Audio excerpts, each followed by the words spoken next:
All right, just going to go over my thought process for November 12th, second hour of Asia, because I really want this learning to consolidate, and I think it'll be really useful, even though I did not take a trade. So going into it, um, high time frame was obviously bullish, but we'd assumed a high middle time frame range. I had this large imbalance below, obviously bottom wick expectancy on the daily. We're pretty overextended relative to this structure here.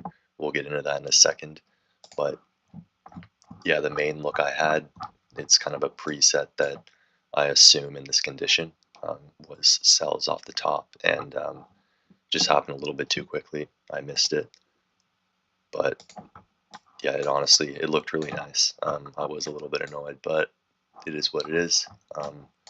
Now we continue to the downside.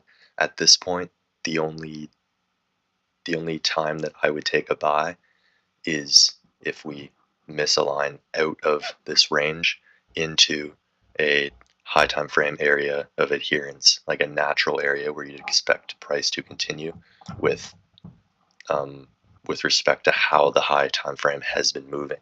Now, this is where we get into a bit of a gray area because it's really hard to establish a state of normal for the high time frame when the high time frame is essentially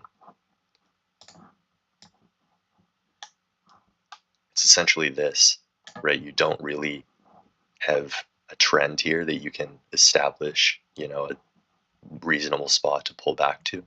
So that's why I was pretty hesitant to take buys um, down in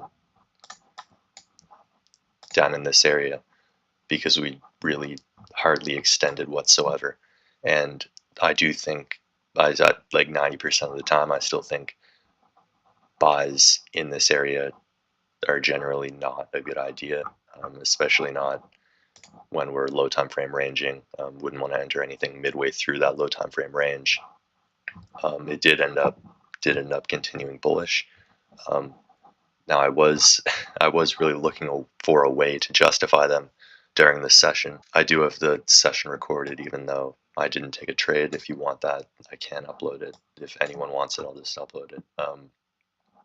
But what I was trying to do was I was trying to figure out where could we expect price to continue, right? What is that natural area of adherence with the high time frame, and where we don't really have it with the last couple of days of price action. What I was doing was zooming out, and I was looking at the ratios.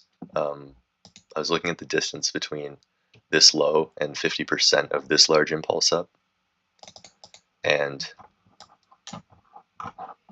the low that we were establishing here, and 50% of this impulse up, and they were actually very, very similar. Yeah, I just zoomed out and I was using this ratio to try and justify a trade off of a natural area of adherence in here, because once again, my thought process in this condition is trade A, potentially taking a sell off the top of the high middle time frame or middle time frame range.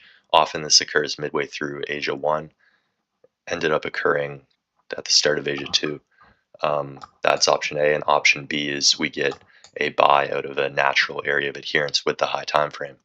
So I was trying to define that natural area of adherence by just zooming out and looking at structure from a few days ago. But I obviously that could be completely reaching. There's no way to know. And I was aware of that at the time, right? I'm looking at trends from a few days ago. It just didn't give me enough confidence to enter in here. Could have absolutely been reaching, and that's why I didn't include any of that in the trade review I did for RLQ, I believe his name is, because it's stuff that you probably shouldn't worry about, right? 90% of the time, I still believe taking buys in here is unfavorable, and the reason for that is if you were to just look at this high time frame condition in isolation where we're just overextended relative to this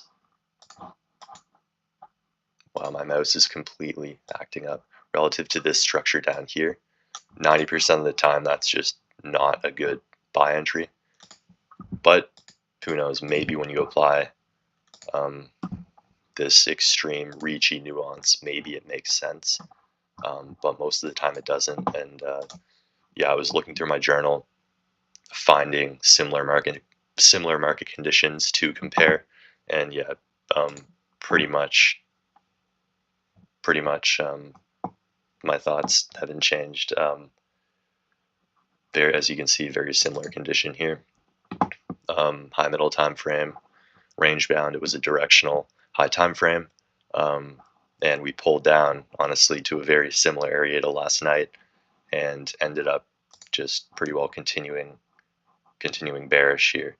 I guess we did pull back. Oh no, not really. So we would have been right in here if we're comparing it to last night, and yeah, ended up pushing bearish. Another example, I think the night before that, same thing happened.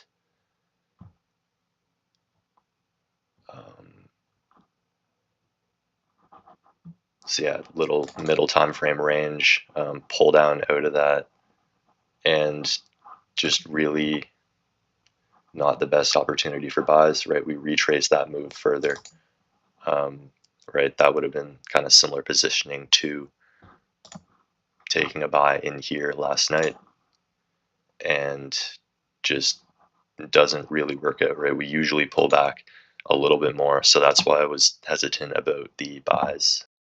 So yeah, do I think some reachy shit like this is worth applying every time you're trading? Absolutely not. It's just going to be something that, the one in every fucking like 50 days that we have this sort of condition, it's just going to kind of be in the back of my mind.